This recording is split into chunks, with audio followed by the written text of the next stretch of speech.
How to not emotionally react, part 2. We're going off the same diagram that I used in part 1's video. If you want to see part 1, make sure to go to my channel.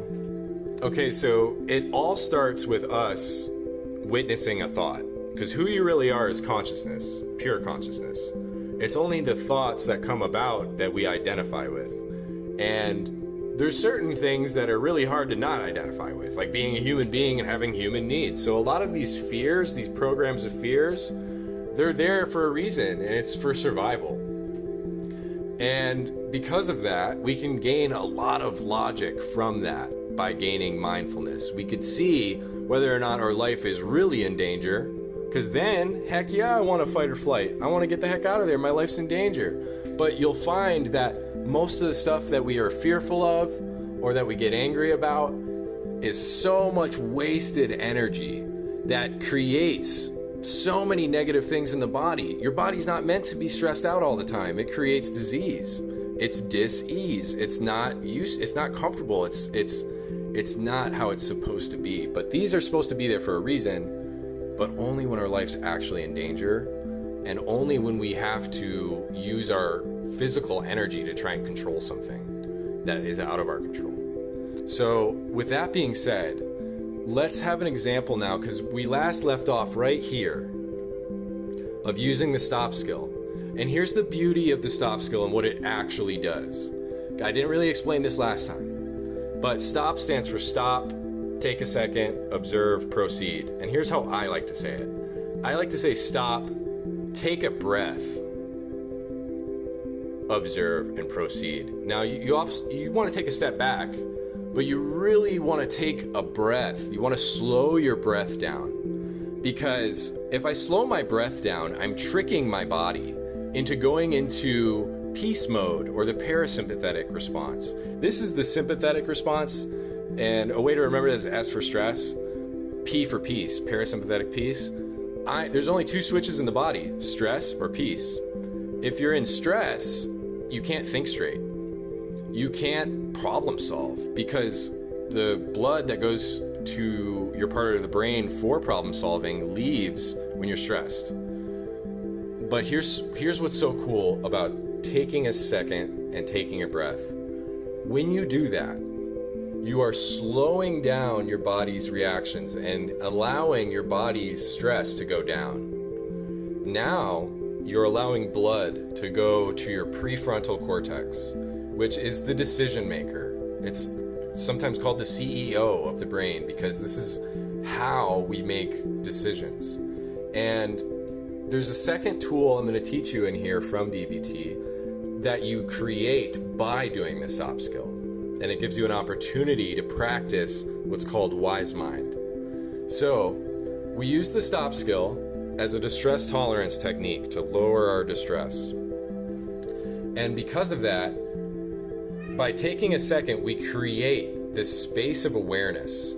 This is so key right here, because your space of awareness, you can see things clearly because they're free of judgment. So ego, identifications, values, morals, all this stuff can skew how we see the truth. And denial, for example, is a factor of the ego that'll skew truth. So just seeing something for what it is practicing mindfulness. When you create that space of awareness, you can make a way better decision, because you're seeing things from a higher perspective and you're not getting caught up in an emotional reaction. Instead of making a reaction, with mindfulness you can make a response.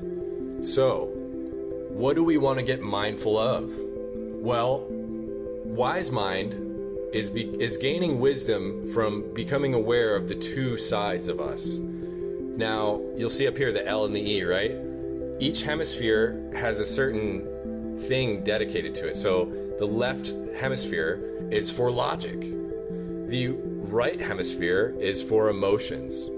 And when you are aware of how you feel and also how you think, or the logic behind something, you gain wisdom of that thing. Because if I ignore logic, I'm only looking at things emotionally, and I might overreact. If I ignore emotion, I might be looking at things logically and be living life like a robot and ignoring my feelings. So we need to balance the two. That's what's cool about DBT, is dialectic, 2 lectures, 2 sides. It's about balancing the emotional mind with the reasonable or the logical mind. So when you have a mindful thought, it is super helpful for things that you're angry about and things that you're fearful about. So I'll give you an example. I have a random event happen in my life of a new job promotion. That job promotion, because I have some underlying self-esteem issues, I immediately go to the core belief of I'm not good enough. So it's going to create this negative fear of I'm not going to do well at the new job. I will fail at my new job, right? And that's where all this fear and maybe some anger is coming from. So when we witness ourselves, we stop ourselves from the anger and fear, and we start to gain awareness of like, oh, okay, so where is this? I am aware of how I feel, and it's fearful and angry, okay? So there's something that's not in my control, because anytime I'm angry, it means there's something out of my control, and there's some kind of unknown. So that's the logic behind the emotion, is that, okay, I must be wanting to control something, and there must be something I'm afraid of because there's some unknown. So now I want to ask myself, and this is where you bring logic into it. You want to mindfully look at the thought you're having. Gaining this higher perspective, you can ask yourself, is this thought coming from a place of truth, or is it coming from the ego? Is it coming from a fabrication of truth? Is it coming from a fear program? Okay, so check this out. I will fail at my new job. I'm afraid of my new job because of that. Now, am I assuming here? Big time. Anytime you make an assumption about the future, or about yourself, or about anybody, an assumption is not the truth. An assumption is our brains trying to use our own will, trying to use our own problem solving to try and come up with some kind of reality that we go to out of fear, because in a way it's a defense mechanism for survival. So if I didn't see this as false, I'm going to keep thinking that that's real and that I'm not going to do well, and all these negative behaviors and emotions are going to follow that. But the cool thing about mindfulness is that I can take a step back and I can see, oh damn, I was having a cognitive distortion. I was in an assumption. And just like that, I can nip it in the butt, and I'm super grateful that I had this realization. I'm going to feel happy and peaceful because of it. So that's how you deal with false realities, cognitive distortions. When you realize that something you were afraid of was only a figment of your imagination, for example, or when you realize that you were angry over something that you had no control over in the first place, is also an assumption.